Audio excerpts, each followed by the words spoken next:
17 people have been injured after the wagon of a tourist train overturned in the Spanish town of Cartama. The accident happened just after 21:30 local time, 20:30 BST on Saturday evening, according to local authorities. The cause is unknown. Charlie Javis, the convicted Frank founder, is reportedly seeking a presidential pardon, with her camp quietly courting people close to the Trump administration, according to the WSJ. So far, her name hasn't turned up on a formal clemency request list at the Justice Department. It adds that list is growing fast. As the administration reportedly weighs handing out roughly 250 pardons this summer to mark America's 250th birthday, a wave of clemency requests is pouring in from white-collar defendants, including Sam Bankman-Fried. Two helicopters have collided in mid-air over the Brazilian city of Rio de Janeiro, killing all 6 people on board, local authorities said. Officials have launched an investigation into the cause of Sunday morning's crash over a western suburb of the city called Recreio dos Bandeirantes. UK. Prime Minister Keir Starmer is about to announce a ban on social media usage for children under the age of 16, according to multiple reports. While the government had previously revealed that it was studying options around a ban, both The Guardian and the Financial Times said that Starmer is now ready to unveil the policy in a speech on Monday. Israeli military maps have failed to reflect the true extent of the country's territorial control since the war on Gaza began on October 7, 2023. A new probe by Al Jazeera's open-source investigation unit reveals that Israeli forces have established a de facto military footprint across the Gaza Strip.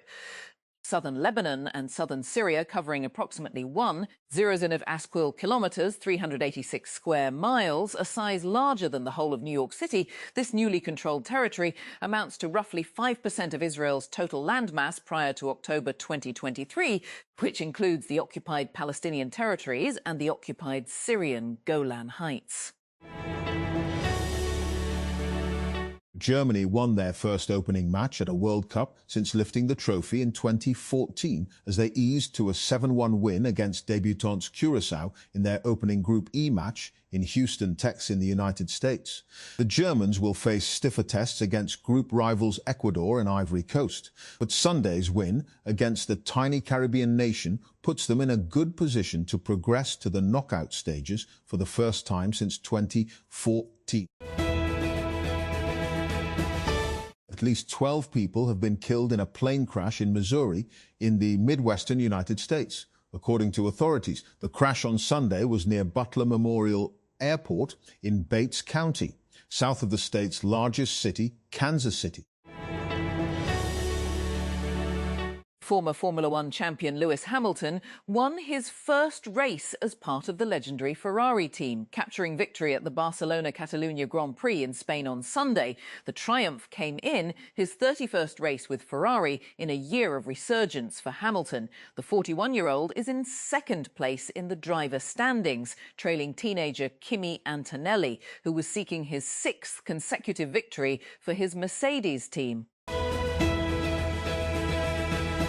Germany won their first opening match at a World Cup since lifting the trophy in 2014 as they eased to a 7-1 win against debutants Curaçao in their opening Group E match in Houston.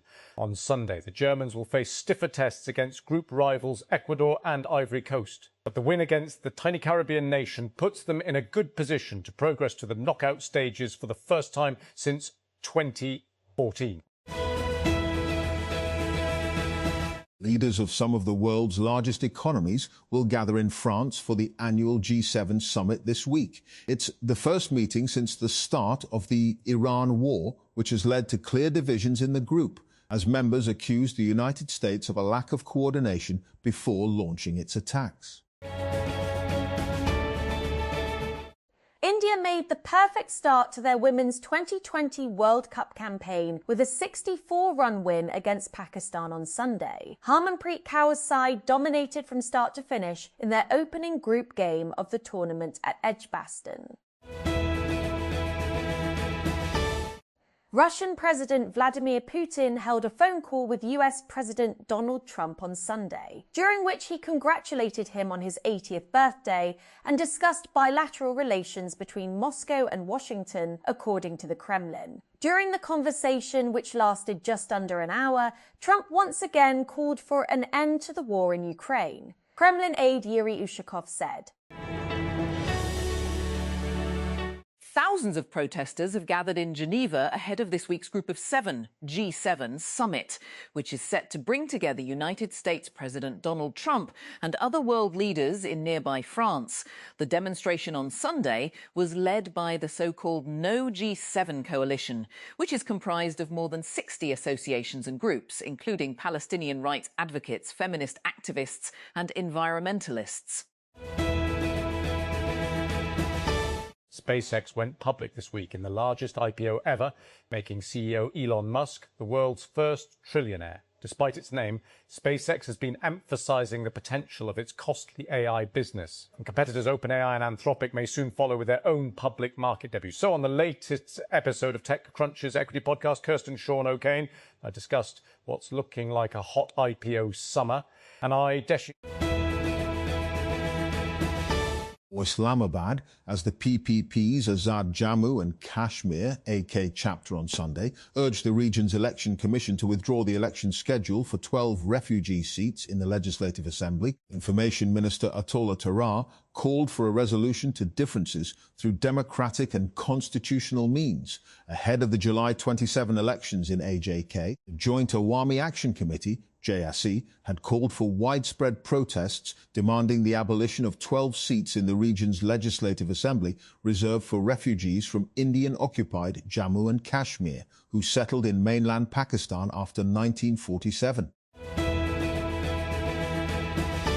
The UK and Japan have agreed a multi-billion-pound investment deal, which UK Prime Minister Sir Keir Starmer said will build a new era of cooperation between the two nations. Japanese firms will spend more than 9 billion on UK infrastructure and financial services and up to 9 billion on UK offshore wind, creating tens of thousands of jobs, Downing Street said as the PM met his Japanese counterpart, Sanai Takaichi, in London.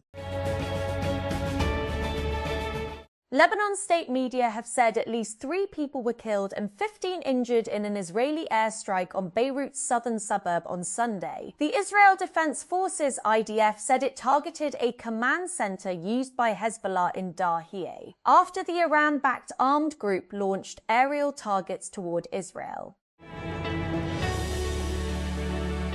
United States President Donald Trump has criticized Israel for launching an attack on Lebanon's capital, Beirut, on the day he has said a deal to end the US-Israel war with Iran could be signed. In a post on Truth Social on Sunday, Trump said the Israeli attack on Beirut should not have happened, particularly on a special day when we are so close to a peace deal with Iran.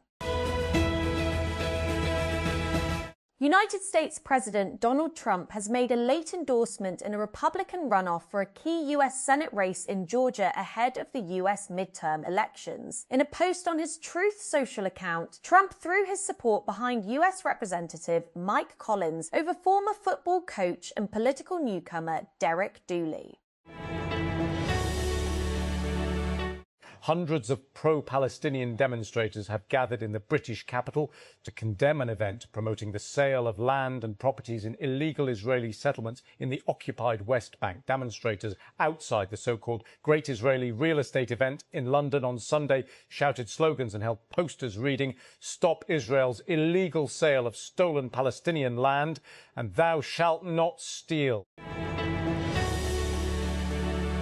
Welcome back to TechCrunch Mobility, your hub for the future of transportation and now more than ever how AI is playing a part. To get this in your inbox, sign up here for free. Just click TechCrunch Mobility. I won't spend too much time rehashing the SpaceX IPO. Every media outlet, including TechCrunch, has spilled enormous amounts of digital ink on the company's first day of trading. But there are 2 important data points to note for anyone who closely watches the future of transportation industry.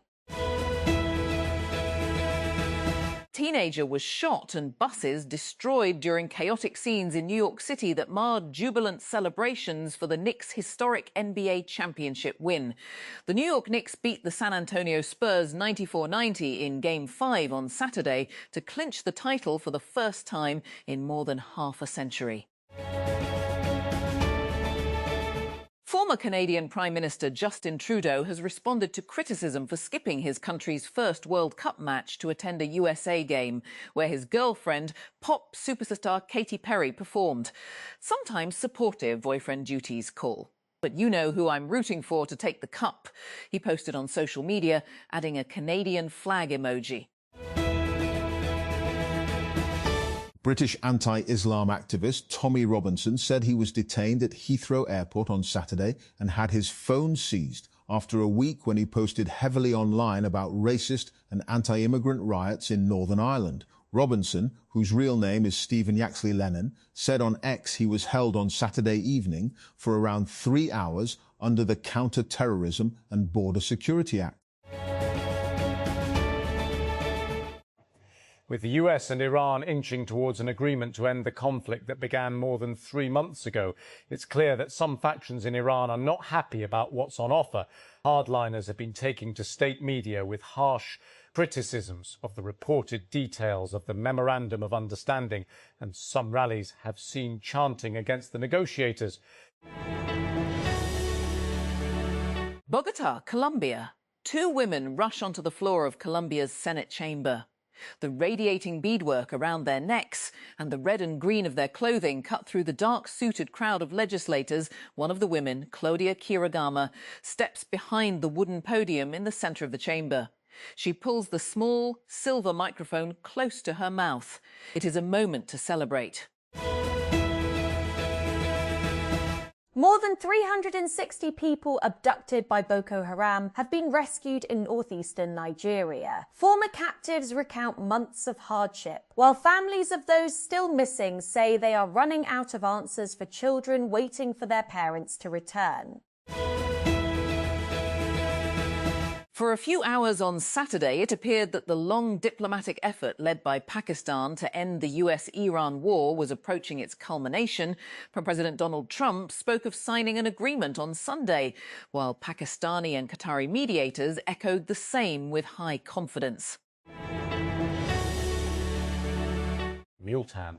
The Federal Investigation Agency's FIA immigration wing on Sunday foiled an alleged attempt by a government employee to travel abroad from Multan Airport using a fake no objection certificate, NOC. In a press release, the agency said that a passenger identified as Mohsin Ali was travelling to the United Arab Emirates on flight number PA812. Islamabad. PPP's Azad Jammu and Kashmir, AJK, chapter on Sunday urged the region's election commission to immediately withdraw the election schedule for 12 refugee seats, stressing the need for dialogue to defuse the ongoing crisis. The call comes ahead of the July 27 elections in AJK amid widespread protests by the Joint Awami Action Committee, JAC, over their demand to abolish 12 seats in the region's legislative assembly that are reserved for refugees from Indian-occupied Jammu and Kashmir who settled in mainland Pakistan after 1947.